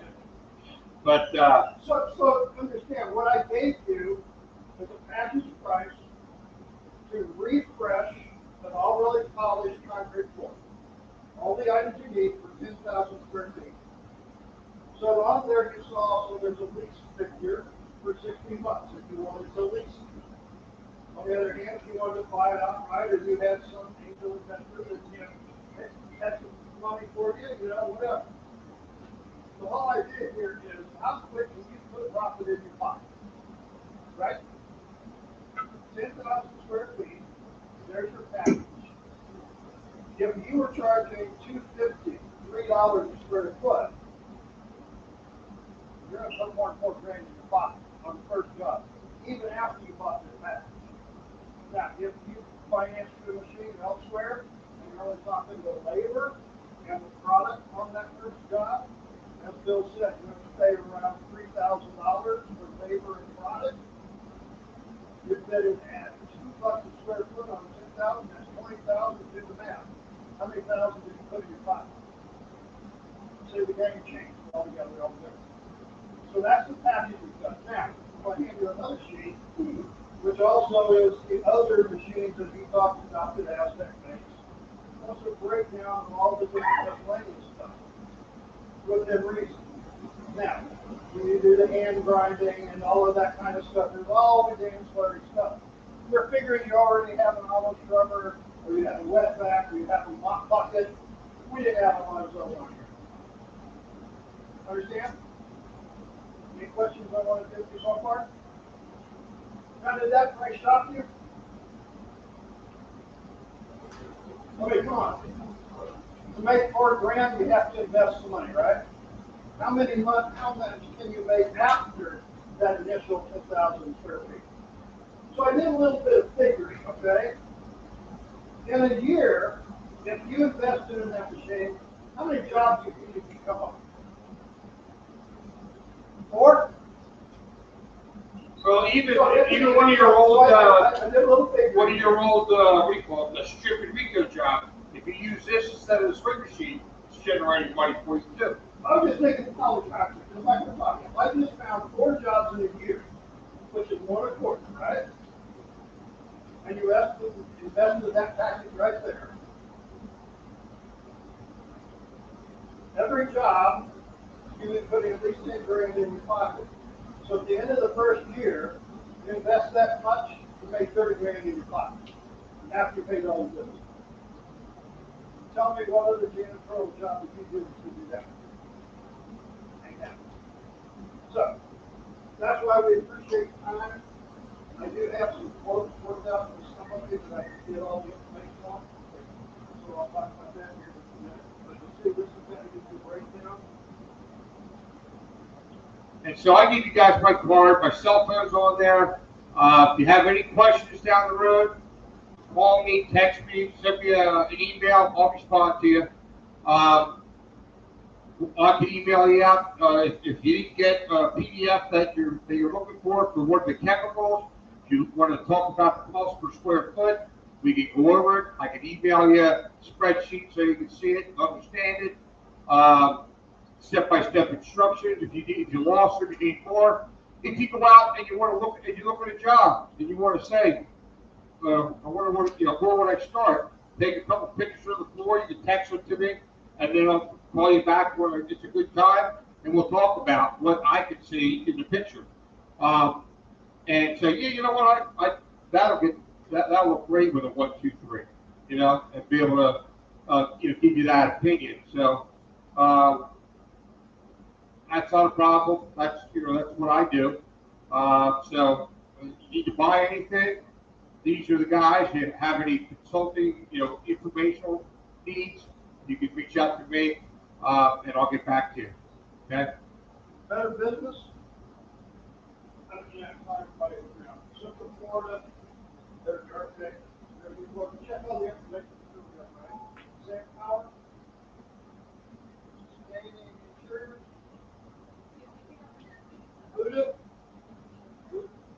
You're what? Okay, yeah. You give that, let Dave know.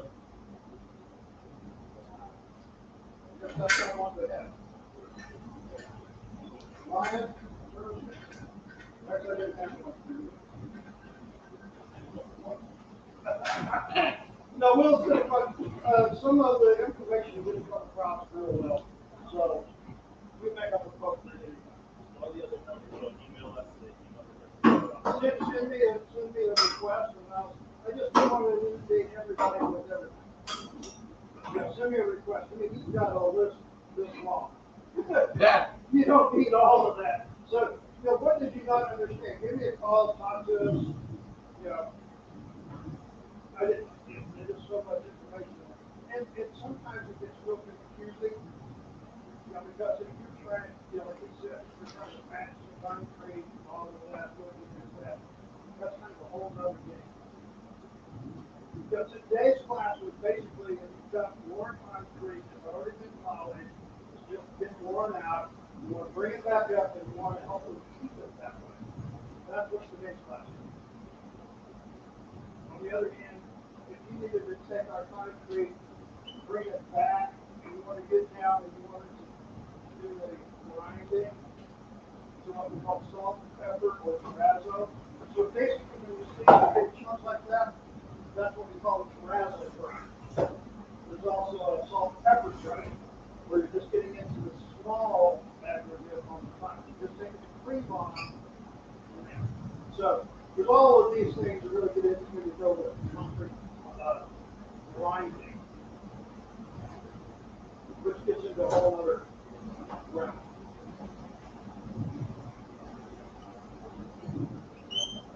What's today helpful? Worth your time? So who's ready to sign? Well, come on, I have to ask. Right? Hey, I'll make one real quick. I got a computer right here. I'll make one real quick.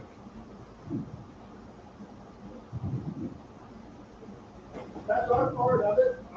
There's water and drinks still left over there. Make sure you get hydrated before you leave.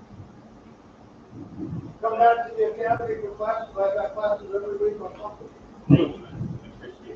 Thank you. Appreciate your time. Thank you. Thank you, sir. Yeah, take pictures of it if you want.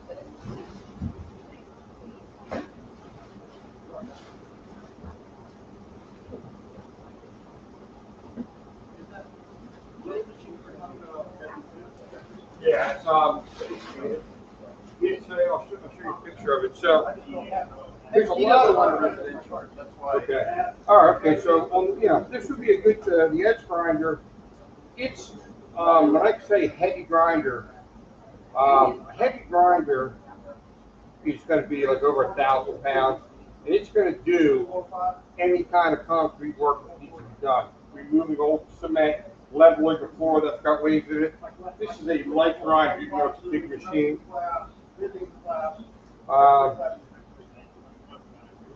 you.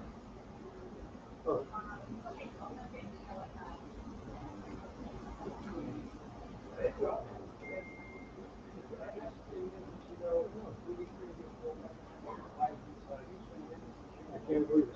Unless they're taking it out to show it to somebody. I can email it to you. You got my card. Send me an email and say you want to look at the edge grinder. But basically, what it is, it's a weighs about 400 pounds. But instead of having the 3 heads, it's like this up front. So it's and it angles off a little bit. It's just got one round head. I got a guy had a piece of repair. Text me a picture of it. So this is that's the edge grinder, and then it's got the water tank. So that's a 13-inch head. Okay, and it's angled out like that. So you can get into the corner and literally just go walk down the edge and get within a 1/4 inch of the wall.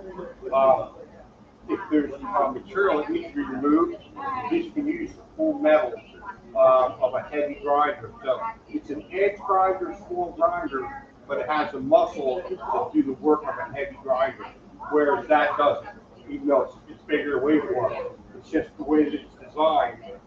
You can use the full metal diamond tooling or removal tools to remove thick layers of old tile cement. They put tiles up, or a lot of times if they had carpeting down there, it's really thick carpet, mastic glue. That can take off a thin amount of glue, but thick stuff, you need to have a special removal tool that can do it. So in residential, it's not, you're not outside, right? Because it's not 10,000 square feet most of the time. So that's what it looks like. It's got the vacuum port just like this one. We didn't talk about this, but you can grind dry.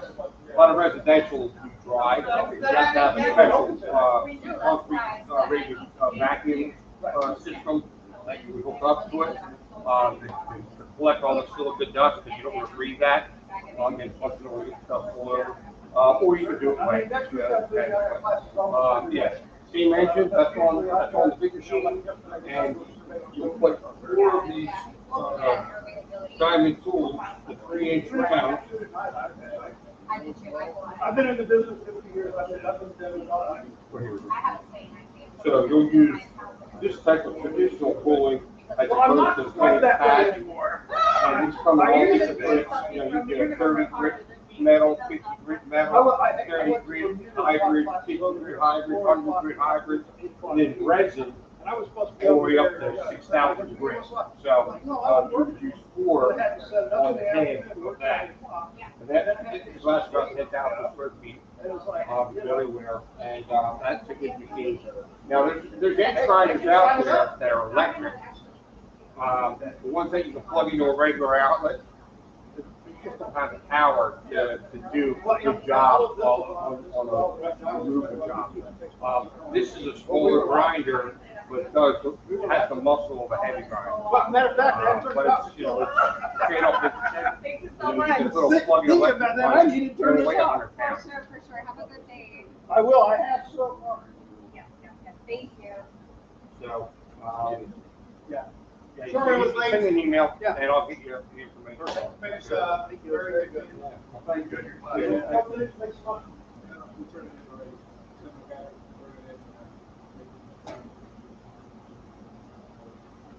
But, we had seen something similar to this, just a little bit more technical. That's the thing, is this particular today is not fine. Yeah, we saw the brand name, Yeah, you're talking about a machine class seven. Like, oh, yeah, like, Correct. Yeah, it's 1,000 pounds. Wasn't it propane or electric? Okay, see, some of those are electric, and also, some of those also have a vacuum system. It's a little bit of I'm saying it was electric. Machine for that. You sure? Yeah. Because I remember having cables or something. You probably for the vacuum, if they were doing it dry. Yeah. I can't It was- believe I don't it seemed have like the a lot, picture. and that's why we really didn't pursue that. Yeah, you're talking about that, usually something like a setup like that's gonna be $60,000 investment. And if that's what you do, if you're a transport company, I can see you being able to do that. There's so many other things, and this is another side. Right. Yeah, somebody said. I it's a don't side got it, I hustle. got it. Well, I don't know, this is a side hustle, it might become your full-time job. Yeah, Well, right, so it would be an added value to the client. Once you get enough opportunity. But yeah, we do a class like probably 3 times a year up in Philly, like the one that you're talking about, where we use our heavy grinder, 1,000-pound grinder. Well, what we do, we go through the regular concrete, heavy duty, first cut grinding, all the way up to the polishing and the refreshing. So And that's what we the did, we 2-day did that in our warehouse. Yeah, the 2-day class. Yeah, that's what we did. Yeah. Right. So, Yeah, yeah, it was fresh before concrete, so I mean, Yeah. it needed to be grinded. yeah, so, yeah, so we go into that. So how do you know when it's polished or not polished? I mean, for the layman's eye. how do you Yeah, know? well, I mean, you'll be able to tell, especially if you look at the corners and the edges. See how that water goes like that? Yeah. That's unpolished. Look at this. See how it feeds up? Right. It's like a ceramic coating in a car, huh? Right.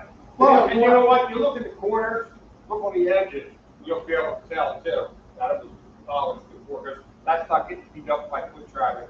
And you So know, I'm a little like, confused about one thing. You said this was for concrete that was already polished and it's gonna repolish, right? Refresh. Now, you said this is unpolished. right, But it's not raw. It's never had. Unpolished, It's meaning never had. it was polished at some point? now, this Now, you was, can still use that machine here? That's Yeah. what we just did. yeah. So that's how we want to. Yeah. Well, Well, you're here- saying it was for the polished.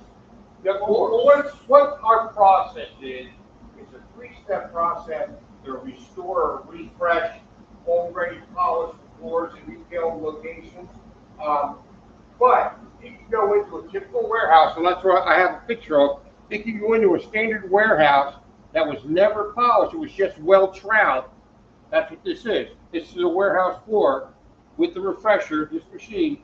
We diamond polish this. There's no pour finish Or on it. something like that. But you're gonna have to add 2 more steps Yeah. before the 3 you saw. Or 5. Yeah, right. Right. Correct. Now, So that's the thing you gotta, and you And that's gotta, what you did here. and you have, Well, and you. no, we did densify- 3. You did 3. Yeah, we did the first 2 steps the other day. And Okay, densify- but you still did 5 to get to this point. Yeah, yeah, because, yeah, Now it makes sense. Yeah. Okay. Yeah. but And- this and machine you- could do, I'm late, but I know what you did, so, Yeah. because of the grinding that we saw done, and then Yeah. kind of. yeah, when you have a well-troweled floor, this machine, like you see in your standard basement or garage or, new warehouse, they don't leave a lot of big lumps or, there's no old tile cement because it's sort of chipped off tile. That's usually, and so you could use a machine like this. It's a pretty straight slide. Yeah, Right. but it's when you have those floors that are rough, that have deep grooves from a broom finish, Right.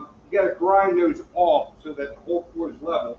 That's where you're using the heavy grinder and you're using the metal tooling to do that. So That's what this machine's up to do.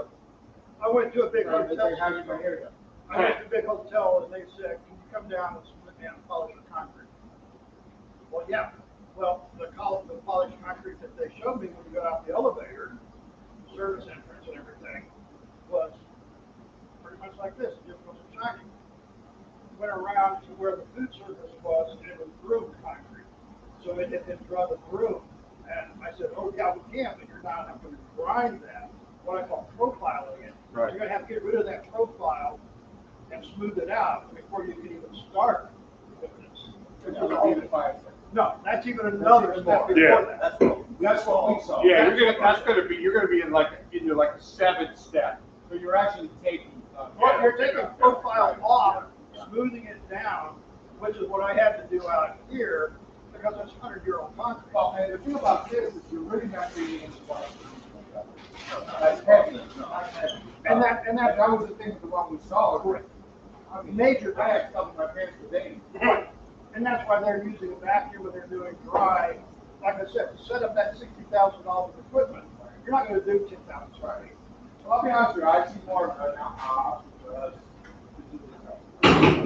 We have a lot of commercial buildings, Right. that, don't have 100,000 square The feet. lady just, Like they have like a, In in the the foyer. back of the house, she's you got a know. school that she does. You go into the foyer at an office building, they might have 2,000 square feet of terrazzo or of polished concrete. You go to a university, they got all kinds of mixed, they have terrazzo, PCD, concrete. They've just been mocking her and running an auto cover for 20 years. Well, the problem is, she says, we're out here trying to do furniture because they want to polish it. I'm not doing anything. So see, for that 40,000 square feet, for her, she can go in at different times, and each order and do another piece, bring it up, and then do the maintenance program. She goes, I've got ready-made clients, we can make money as soon as you get there. For the free staff, That's that's it. single pad, right? Right, you're gonna And use, then you're the gonna use, additional pads for the other two. you're gonna use the 10-inch pad, notice it said 27. So you're using 3 pads, but you're doing it for 3 steps. And that comes out to Pad number 1, the machine takes 3 pad number 1. Once you finish that, then you're gonna get 3 pad number 2, then you're gonna get 3 pad number 3. Each So pad they're will different have- Yeah, different grip, that's why it's each different number numbers. is different grip. And then the lower the number, the higher the grip, the more aggressive. Similar to like 97 bar. Yeah. It's exactly. Or sanding wood, you use a 60 grit course, and 120 to 240. I'm gonna use the same thing, we're just going to use a different type of pad. And how much much, understand? how long does this last, the pad, how much? About 10,000 square feet. 10,000 square feet. So that package that you quoted are enough pads, enough chemicals, 10,000 square feet. yeah, to do a 10,000 refresh, yeah. Are everything you need except for your auto scrubber, your mop bucket, your squeegee, your sprayer. And depending on what you charge, of course. We figured that, the average person that this is, 10,000, we're gonna be charging around $2.50 square foot. At that price, you can buy that package, make $4,000 in your pocket on the first week. If you do 4 of those a year, you're gonna make 30 grand in the first year in your pocket.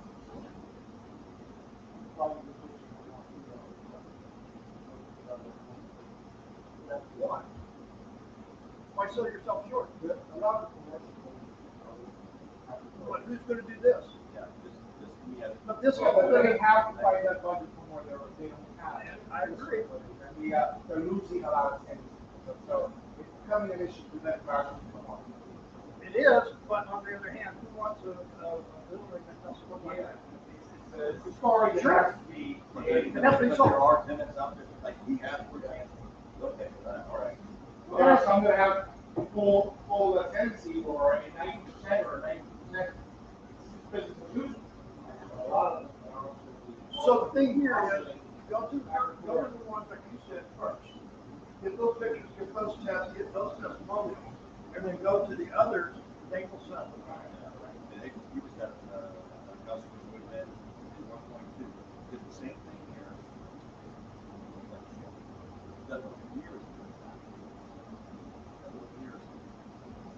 Now, he said, you mentioned hotels, I got now, hotels. I mean, you don't know how many retail restaurants are doing the same thing. I was in one yesterday, concrete floor was like hell. And the prices they're charging, everybody was looking around going, really? I'm not gonna buy there. So what would be the banner for marketing, not concrete restoration? Refresh. Okay. And that's what I want to keep saying. This isn't concrete polishing, it's concrete refresh. Now, I noticed I heard, I apologize for getting that. Sure. I heard you guys say that maintenance has to be there for this to happen every 3 years. And that's on what we're having. As often as you possibly can, daily as possible. You go in, you do this, and you sell them on daily service. Which would be like, Auto scrubber, a neutral cleaner, this special neutral cleaner. Special neutral cleaner, auto scrub in the daily. No, none of that's on there. This is just to get it, all of this is just to get it refreshed. That would be that. No? Well, that would be that, but that's the Wow, okay. So if you had a propane burnisher, okay, like a 27 or 20 inch, that would be sufficient. I just included these pads because if you want that with the long time, this would be a correct. So, they can have to have an office. Square footage to keep them. You're not gonna be talking to them. Well, you're not gonna go in for 500 square Yeah. feet. here's your, daily maintenance pattern, they call them smart work maintenance systems. They have them inside, I mean, 12 inch, 13, 14, 16, so you got an auto scrubber that takes